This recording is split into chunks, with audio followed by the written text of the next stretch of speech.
All right, music fans, welcome back to the Real Music Observer. It's Dave observing real music in real time for real people, just like you and me. I want to thank everybody over on VidMe for checking my videos out over there as that platform continues to expand. And one of the videos that is getting a lot of attention over there is the video I did about this band Pinnacle Point. So I decided to answer some questions I received about Pinnacle Point, and I also want to thank both Jerome and Dee Mazza, who are helping get this video out there so more people see it.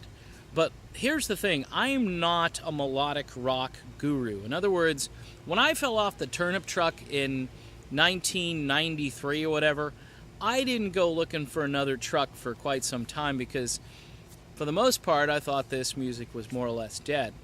Now, a band like this comes along, and I'm discovering more thanks to my pal Eric Rainio, and he's a keyboard player, by the way, and a darn good one at that. But this thing, Pinnacle Point, I kind of discovered it on my own. I was checking out different labels, music labels, that have these sort of underground melodic rock type albums, and lo and behold, the album cover alone, by the way, on the Pinnacle Point album, had a little bit of that Kansas Drastic Measures to it, or I don't know. It had a flavor. It had that Alan Parsons, Pink Floyd, and again, I look at Drastic Measures. It had kind of that imagery to me, and it fit perfectly with the material that's on this album. It's progressive, but it's listenable. In other words, it's not so proggy that there's not a lot of melody to it, and prog rock can go from one extreme to another. It can be like King Crimson, or it can be Asia, you know, and I think this falls somewhere in between, but probably closer to Asia and Kansas, obviously. Deep Purple, I hear a lot of Deep Purple in this. There is some Journey in this, but it's not profound. There's another band called Seventh Key that someone says it sounds like that. So there's a lot of interesting, complex elements that went into this. The two guys, I think, who were key in designing this music, Jerome Mazza, the vocalist, used to be in a band called Angelica, and Torben Enevoldsen. All right, I got the last name. That was rough. He's been in some bands, Fate, Acacia Avenue, which is a band I went and found and listened to, and I really like that. I might have to talk about that because it's really good stuff. And apparently these guys met on Facebook. So one guy is in Denmark, and that's not Jerome. That's Torben. Torben's over there, and he's a guitar player. And Jerome is over here in the States. Actually, he's in Florida. And these guys kind of got together back and forth. With technology the way it is today, and they're swapping ideas and sharing concepts. And for them to have created such a work of art on that, and there's some other players in this. Howard Helm plays keyboards, Kara C on violin, and if you like that Kansas violin sound, oh baby, she's got it. She does it, and it's some sweet stuff. And there's some other folks who helped out.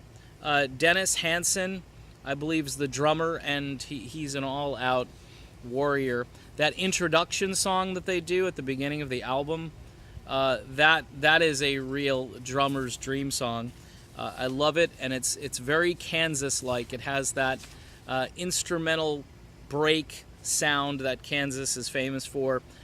You can tell something's building, something's going to happen, and you know, you could have heard that on maybe, I don't know, Song for America or Left Overture, one of those albums where they wanted a nice piece of instrumental, atmospheric introduction music. Here are some highlights of songs. I could go through the entire song list, but the video would be too long. So, Homeward Bound, I'm digging Homeward Bound a lot. It goes from acoustic to electric. Here Mazza really channels Steve Walsh, and of course, if you don't know who he is, Mazza is going to be working with Walsh on an upcoming Steve Walsh project, which is due out sometime in the fall. I'll be talking about that when that comes out for sure. This guy has a very smooth and fluid delivery. His voice is not whiny. It's high. It's just smooth, okay? Even though it's a high vocal, it's a strong vocal, and it's very clear, and it just works with this material. I love the harmonies on this song. The keyboards sound like ear candy when they come in. Damage Is Done is this all-out rocker, which could have been a single from the album for rock stations all around the country. Rock stations, classic rock stations, stations like Class X Radio. I'm not sure what you guys are thinking. This puppy needs to be on the air, and you're just blowing it. This is a missed opportunity to have everybody driving down the road and then having to pull their cars over because they're like, holy crap, Batman. It's Kansas and Deep Purple and a whole bunch of other bands all rolled into one, and this guy is an insane vocalist, okay? And that's in a good way, Jerome, so be clear on that. One of the most breathtaking tunes on this collection is a tune called All We Need to Know. Heavily borrows from both the songwriting school and the playing school of Kerry Livgren from Kansas. I mean, this is spot on, delicate, beautiful, melodic, thought-provoking, all of those things that Kansas wasn't just great music, it was, what did they just say in this song? And at times during this album, they're really speaking some interesting lyrics into the music. And you kind of have to. When you have kind of deep, thoughtful music, you can't just be like, hey, baby, let's go riding in the Camaro or something, you know? It's not going to work. It just doesn't sound right. These guys capture it without being cheesy. They're complimentary. They're almost like paying homage to the great music that these other bands have produced and recorded, especially Kansas, but others. Never Let Go is another tune that just has this killer riff hook at the beginning, and Mazza is just clinging and soaring throughout the entire song. He actually almost exceeds the Steve Walsh standard on that song, and that's a tough thing to do because Walsh is a beast. He is one of the great vocalists. He's in my top 20 of all time. Winds of Change had my headphones just joyfully, happily sort of playing along and just right in the ears, and I'm hearing every little sort of nuance. The vocals, again, are intense. The tempo change in that song is brilliant. It's smart. It makes it interesting to listen to, and just breathtaking stuff. And finally, again, I'm not doing every song. With Me, which I believe is the last tune on this, you can kind of picture an orchestra back there, even though there isn't one, as this is like a haunting, fresh melody. It builds. It's just, I mean, these guys knew what they were doing when they wrote this stuff. I mean, the material, and this is a start-to-finish project. There's no filler. There are no lousy songs on this. This is just, you're not going to go, oh, I got to wade through this song to get to the song I like. Nope. In fact, this is one of those albums, too, where the more you listen to it, the better it gets.